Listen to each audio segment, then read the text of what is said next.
Hai, kenalin aku Cathy Chai. Hari ini aku lagi hamil 9 bulan dan aku mau share pengalamanku, tips and trik sebagai pejuang garis 2 yang berhasil.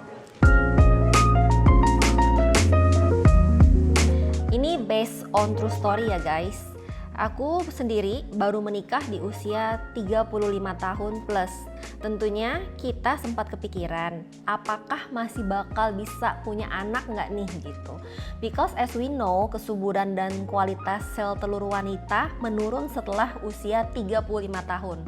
Apalagi after 40, waduh.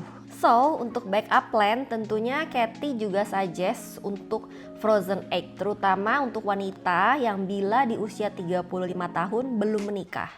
Atau langsung aja frozen embryo bila sudah menikah. Karena amit-amit kalau cara alami tidak berhasil. Kita sendiri juga setelah menikah langsung frozen embryo. Dan 6 bulan pertama pernikahan kita hidup dengan pola hidup masing-masing nih yang biasa. Belum healthy lifestyle banget. Dan bener aja belum kunjung hamil. Karena mengejar umur aku yang udah mau 36 on the way 37, akhirnya kita putuskan untuk menjalankan program lifestyle super ketat ini. Puji Tuhan diberikan kesempatan untuk kami berdua menjadi orang tua di usiaku yang ke-37 tahun. Tentunya ini juga berkat dukungan suami yang mau sama-sama berjuang dan juga keluarga yang suportif. Tadinya segala ilmu yang sudah aku research dari berbagai sumber dan praktekkan ini mau Cathy jadikan ebook dan dijual. Tapi setelah aku hamil dan sekarang 9 bulan hamil ini, aku pikir ya udah ini mau aku jadikan sebagai rahasia umum aja, dibagikan free untuk para pejuang garis 2. Semoga berhasil ya guys. Dan ingat, ini teamwork. Jadi usaha antara suami dan istri harus kompak. Cathy tahu banget perasaan kalian yang masih berusaha, apalagi yang juga mengejar usia seperti Cathy. Tapi percayalah, nggak ada yang mustahil bila Tuhan berkehendak. Jadi dalam video ini, Cathy akan kupas tuntas 12 poin yang aku dan Pak Sul lakukan selama 5 bulan. Kalian wajib coba semuanya karena ini nggak ada ruginya. Dan ilmunya juga Cathy bagikan secara free. Boleh kalau dikasih like lebih bagus lagi. Dan semoga sebelum 1 tahun udah pada langsung berhasil ya guys. Cathy sarankan sebelum mulai program ini, suami istri juga harus ke dokter, klinik atau rumah sakit khusus fertilitas. Yang istri ke obgyn, yang cowok pasu ke andrologi. Cek semuanya lengkap, sampai hormon-hormon, gula, tiroid, sel telur, sperma, periksa juga sampai ke testis dan saluran rahimnya. Karena kalau amit-amit ternyata spermanya cuma air, atau yang cowok punya varikokel, atau yang wanita tubenya itu dua-duanya ketutup, mau jalanin program ini bertahun-tahun pun percuma.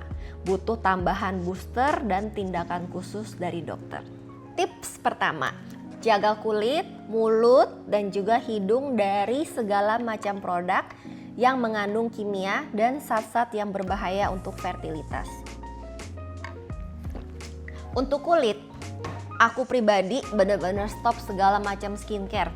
Apalagi treatment kulit yang suntik-suntik, pemutih, laser, karena ada banyak kandungan yang sebenarnya tuh nggak bagus untuk sel telur kita. Bagus untuk kulit pasti cantik, glowing, tapi untuk sel telur itu ada harmnya. Nah, ini semua aku dengar sendiri dari suster yang kerja di klinik fertilitas pas aku lagi mau panen sel telur untuk di frozen. Bahkan zaman now banyak wanita usia 20-an tapi AMH levelnya lebih jelek daripada aku.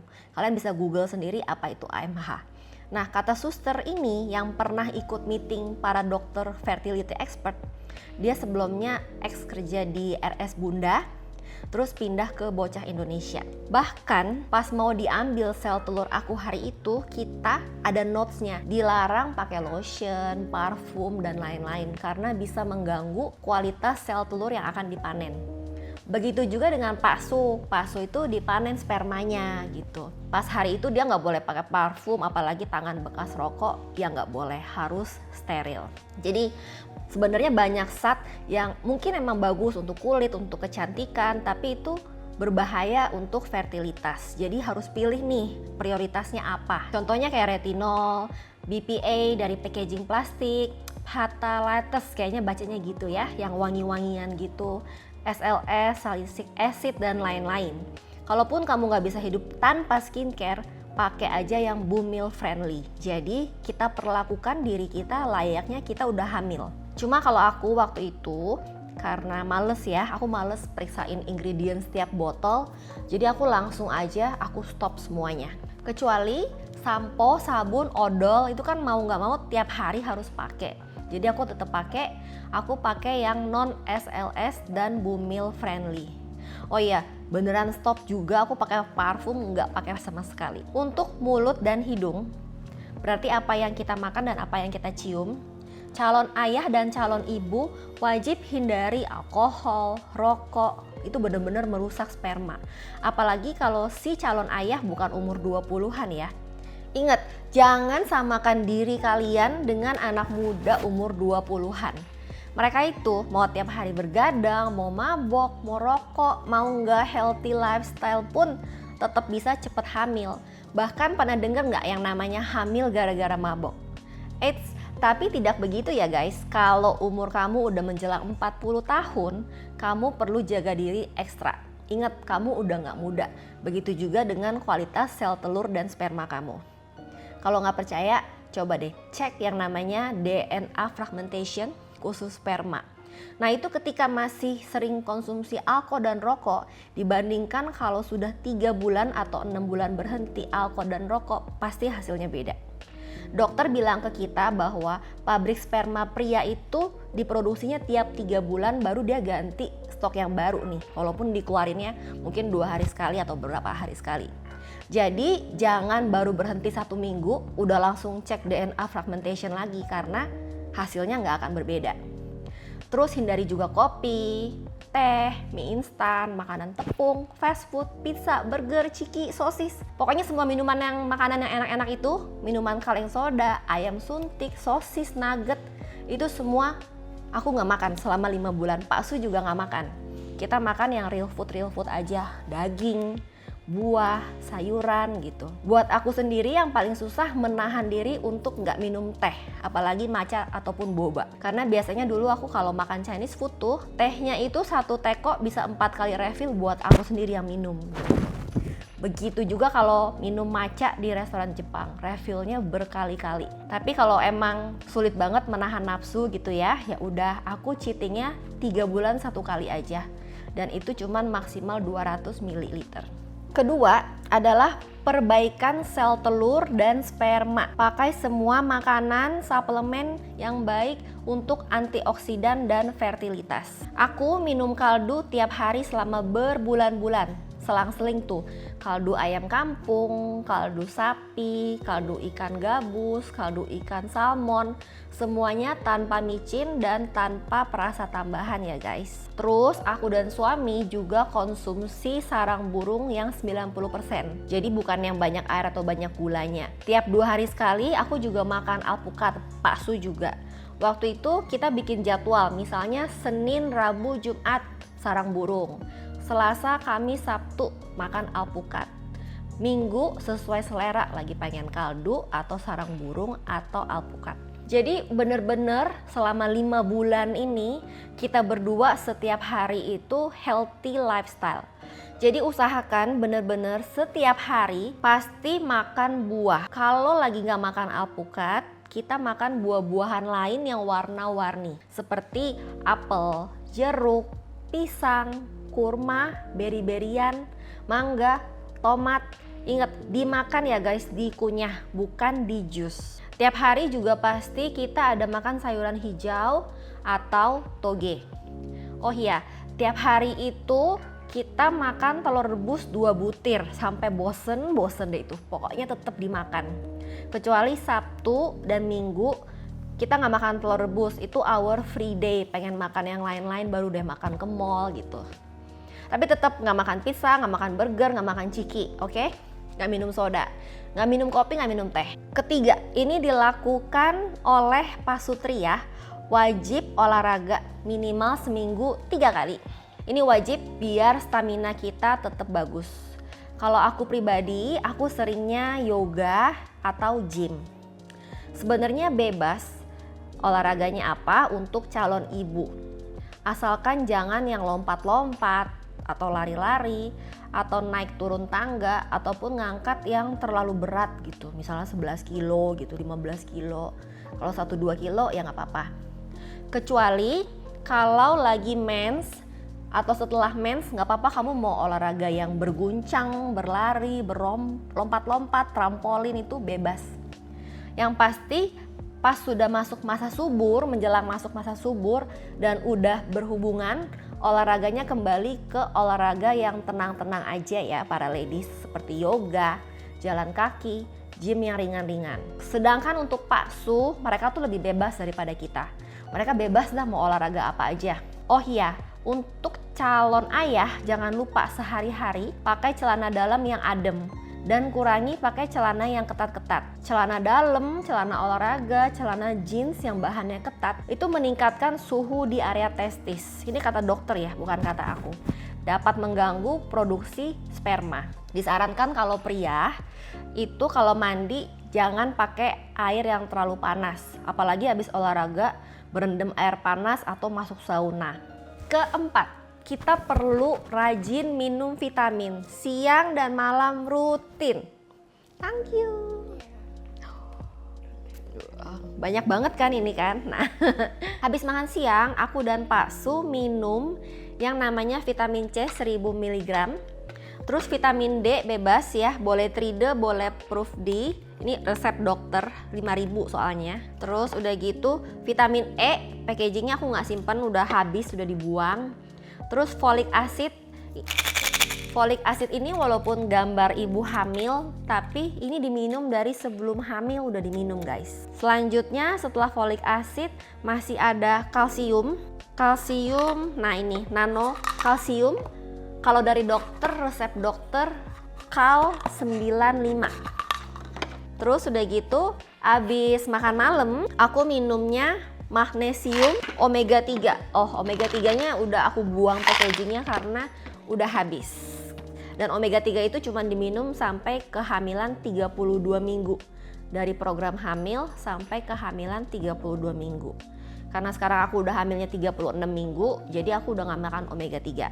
Semua obat ini yang aku makan itu Pak Su juga minum. Kecuali yang folic acid Folamil Genio ini, karena ini gambarnya ibu hamil, jadi suami aku nggak mau makan. Walaupun kita kalau Google itu katanya folic acid bagus untuk fertilitas pria juga, tapi gantinya itu Pak Su dikasih vitamin lain sama dokter seperti Koten dan juga Fusit. Itu semua resep dokter ya guys, bisa dikonsultasikan dengan dokter yang menghandle kalian, obgyn dan tadi andrologi.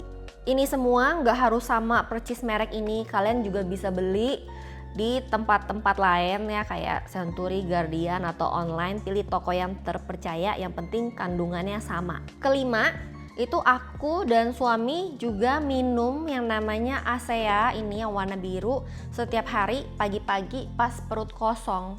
Ini rasanya tuh rada aneh gitu, setiap orang minum efeknya tiap orang bakal berbeda-beda. Ada yang rasanya asin, ada yang rasanya kaporit, tuh beda-beda.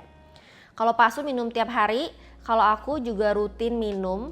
Tapi kalau kalender udah mulai masa subur dan kita udah HB, aku stop dulu minumnya sampai kalau misalnya bulan depan mens aku minum lagi. Nah, terus aku juga pakai ini Asea Redox Gel. Ini dipakainya malam-malam, digosok di perut bagian bawah, itu bagian rahim, dan juga di kulit deket posisi kedua tube gitu, biar alirannya lancar ceritanya gitu guys. Nah, ini pas lagi mens ataupun nggak mens boleh dipakai. Nah, buat teman-teman yang mau coba juga bisa, tapi harus hati-hati karena pastinya ini tuh di online shop banyak banget, ada yang palsu, ada yang asli karena harganya berbeda-beda. Kalau mau beli yang asli boleh banget langsung DM IG aku di Instagram, namanya Kathy Chai. Soalnya mamaku distributor asli di Indonesia gitu. Tapi kalau kalian punya supplier yang kalian percaya juga boleh. Karena kalau udah beli, minum terus ternyata barang palsu, kan sayang kan, karena nggak ada hasilnya.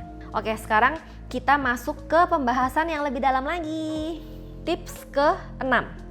Tiap menjelang, pas, ataupun setelah tanggal subur, usahakan selalu melakukan hubungan seks. Jadi kalian bisa download aplikasi, nanti menjelang tanggal subur, pas hari subur dan masih subur itu warnanya akan beda tanggalnya. Nah, itu lakukan hubungan seks 2 hari sekali. 2 hari sekali ya, bukan tiap hari. Bukan juga sehari 2 kali. Nah, terus untuk yang wanita, setelah berhubungan jangan langsung dibilas atau jangan langsung dipipis, tapi cobain pose-pose berikut. Bentar ya, Katy udah ambil gambarnya. Nah, mungkin ada yang bilang ini tuh cuman omongan doang, gak percaya begini-beginian. Bahkan ya dokter pun ada yang bilang ini tuh cuman gak ngefek gitu. Tapi ini tuh kalimat dari orang-orang zaman dahulu kala gitu ya. Dan aku pun sendiri ngelakuin ini dan aku bersyukur banget aku ngelakuin ini karena ternyata pas aku hamil secara alami embrio aku tuh nempel di bagian rahim yang paling bawah gitu. Artinya kalau aku nggak ngelakuin pose ini mungkin embrionya nggak jadi nempel, copot gitu lewat pipis atau pas aku lagi jalan-jalan keluar. Jadi pose-posenya itu kalau orang zaman dulu ya suka ngomong, misalnya nih abis berhubungan yang cewek ya kan, nah itu misalnya ini kasur ya guys, ini kasur, terus yang cewek, yang cowok udah bebas deh ngapain aja, emang lebih banyak effort wanita sih ya kan. Nah cewek tidur kayak gini, terus kakinya diangkat seperti ini minimal setengah jam. Di sininya kalau mau lebih masuk lagi kita bayangkan aja itu spermanya berenang masuk ke dalam saluran telur kita gitu, terus biar mereka bertemu. Kita bayangkan hal-hal yang positif kayak gitu. Kalau emang lebih bagusnya lagi pantatnya diganjel bantal lagi. Jadi misalnya ini bantal nih, ya udah begini aja setengah jam gitu. Kalau kuat sampai 1 jam ya bagus gitu. Kalau paksunya sih udah terserah, dia mau makan mau tidur udah bebas dari dia gitu ya. Kita nih para wanita yang tugasnya belum selesai. Oke, ini pose pertama. Selanjutnya next time pas berhubungan lagi gitu ya. Jadi tiap habis berhubungan pilih 1 pose aja. Selanjutnya itu adalah gaya seperti ini guys. Gaya-gaya orang waktu lagi yoga. Jadi tetap dengan posisi tidur di atas kasur, terus kakinya itu dikangkangin. Jadi kayak gini. Terus pegang kedua kaki. Nah ini kalau bonekanya nggak nyampe. Kalau kita pasti nyampe sih. Karena kan belum hamil. Kalau udah hamil nggak nyampe megang kayak gini. Oke. Tapi ini lebih ngangkang ya, usahakan seperti gambar ini. Terus udah diem aja tuh, tahan lagi 30 menit gitu. Bawahnya ganjel bantal juga agar lebih masuk. Sambil kita ngebayangin bahwa spermanya suami tuh lagi berenang menemui sel telur kita gitu. Terus mereka ya semoga berhasil mereka menikah gitu kan ya. Selanjutnya pose yang lain. Nah jadi setelah berhubungan lagi nih 2 hari selanjutnya kan berhubungan lagi. Nah itu kita lakukan pose seperti ini di atas kasur. Bonekanya kurang lebih gitu ya. Kita ganjel pantat kita pakai tangan gini. Atau di tulang pinggul sini kita ganjel, terus ini kita naikin. Kalau emang biasa yoga, kan aku yoga, ya bisa lah kayak gini. Kalau misalnya nggak biasa, ya udah ini kita bantu backup ke tembok biar nggak capek.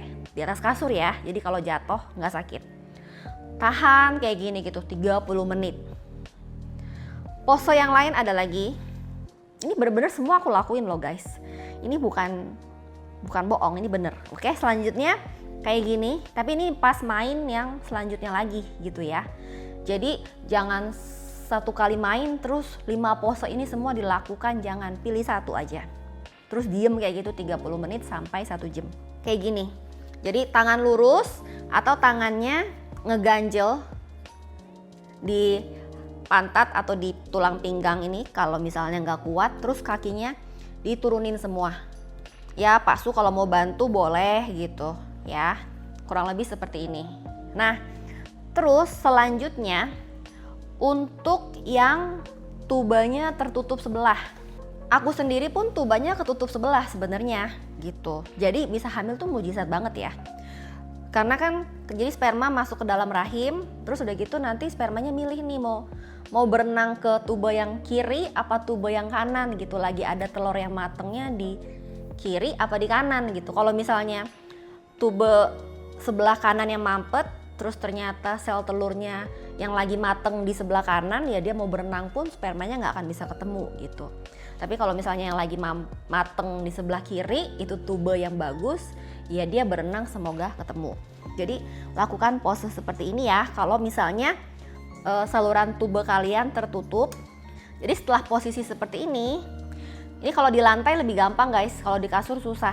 Kalau yang ketutup tuba sebelah kiri, maka yang diangkat kaki kiri, lalu badannya dimiringkan ke kanan. Jadi dengan hukum gravitasi, sperma yang udah masuk itu berenangnya kita arahkan ke bagian tuba yang terbuka yaitu sebelah kanan. Demikian juga sebaliknya. Intinya kita pikirin aja hukum gravitasi, terus gerakan badan kita itu yang ngebantu supaya spermanya bisa kedorong masuk ketemu sel telur. Kalau bisa headstand, aku headstand kali guys, biar langsung masuk gitu. Oke. Nah, jadi kebayang ya, kayak aku sendiri itu sebenarnya pas hamil 4 bulan pertama aku tuh tiap hari ngeflag. Kenapa ngeflag? Karena embrionya itu nempelnya itu udah deket jalan lahir. Jadi dia mungkin ya kurang bagus penempelannya saat itu. Makanya kalau gerakannya banyak, apalagi bayangin kalau kita lari-lari, angkat berat, terus nggak ngelakuin tindakan yang melawan gravitasi tadi, bisa-bisa itu embrio lolos waktu aku lagi ke toilet pipis atau bersih-bersih. Nah, puji Tuhan aku ngikutin nasihat orang tua-tua zaman dulu. Kalau abis main tuh kakinya diangkat gitu. Nah, akhirnya embrio aku nempel deh, hamil deh gitu. Oke. Coba ada nggak yang pernah jalanin program garis 2 juga komen? Siapa tahu ada hal-hal lain yang juga kalian lakukan dan bisa bantu teman-teman di luar sana untuk cepat hamil, tapi yang belum Katy mention boleh langsung tambahin aja di komen. Jadi kita saling sharing. Sekian tips dari Katy, semoga kalian cepat nyusul ya. Jangan lupa like, comment, and subscribe. See you in another video.